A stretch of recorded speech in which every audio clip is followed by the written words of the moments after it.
En ce début de nouvelle année, dans le monde des entreprises, après les bilans, l'attention des chefs d'entreprise est tournée vers l'annexe fiscale.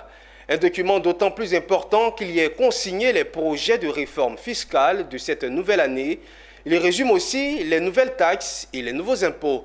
Pour mieux comprendre les dispositions de l'annexe fiscale, le cabinet Modon était face au secteur privé ce jeudi à la maison de l'entreprise au Plateau.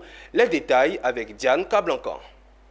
La salle des conférences de la maison de l'entreprise a accueilli ce jeudi 5 janvier 2023 plusieurs acteurs du secteur privé.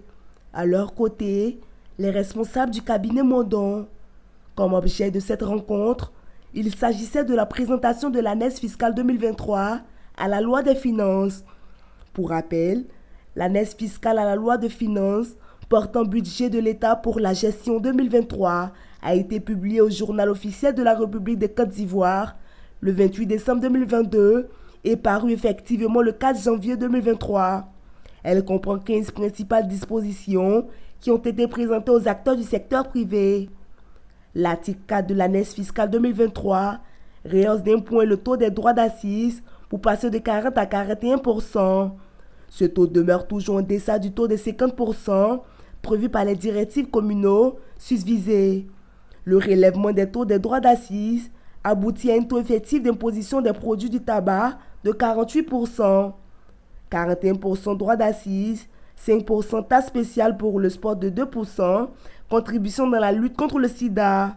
On peut s'attendre à ce que le relèvement des droits d'assises se poursuive chaque année jusqu'à l'atteinte du taux minimum de 50% prévu par les directives communautaires. Il y a beaucoup de changements parce que le cru 2023 est plutôt, on va dire, pauvre, parce qu'en termes de contenu, il y a 18 articles.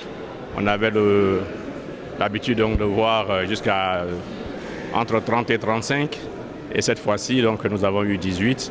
Et par rapport au contenu, il n'y a pas beaucoup de mesures donc, de soutien aux entreprises. Et nous sommes du secteur privé, donc vous savez que nous sommes sensibles aux mesures qui renforcent la compétitivité des entreprises. Donc c'est une année plutôt pas très heureuse, on va dire. L'annexe fiscale prévoit aussi l'institution de droits et amendes en matière de gestion du domaine public de l'État dans son article 9.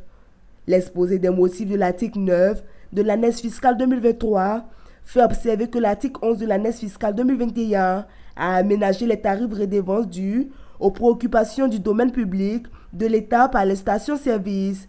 Toutefois, le dispositif issu de cet aménagement ne prend pas en compte les produits relatifs aux demandes d'actes délivrées aux usagers en matière d'occupation du domaine public. En vue de remédier à cette situation, l'annexe fiscale de 2023 intègre également dans le dispositif de procédure et de fixer les droits y afférents. Dans son ensemble, c'est une annexe fiscale qui est appréciée par les acteurs du secteur privé. Oui, l'annexe fiscale 2023 satisfait plus le secteur privé que l'annexe fiscale 2022. C'est vrai que dans l'annexe fiscale 2023, il n'y a pas de très fortes mesures de soutien aux entreprises, autant que la CGCI ou le secteur privé aurait souhaité. Mais c'est vrai aussi qu'il n'y a pas de nouvelles taxes. Donc j'allais dire c'est une annexe fiscale relativement neutre pour le secteur privé. Contrairement à l'annexe fiscale 2022 où il y avait de nouvelles taxes et où il y a eu une réforme notamment de la fiscalité des PME qui a fait couler beaucoup d'encre. Et donc on a demandé à l'État de Côte d'Ivoire de revenir sur certaines dispositions. Donc dans ce sens-là, l'annexe fiscale 2023 est un peu plus neutre que celle de 2022. Notons que l'annexe fiscale est un document dans lequel est consigné le projet de réforme fiscale pour une nouvelle année. Ce document retrace les modifications des articles existants et résume aussi les nouvelles taxes et nouveaux impôts par le nouvel exercice.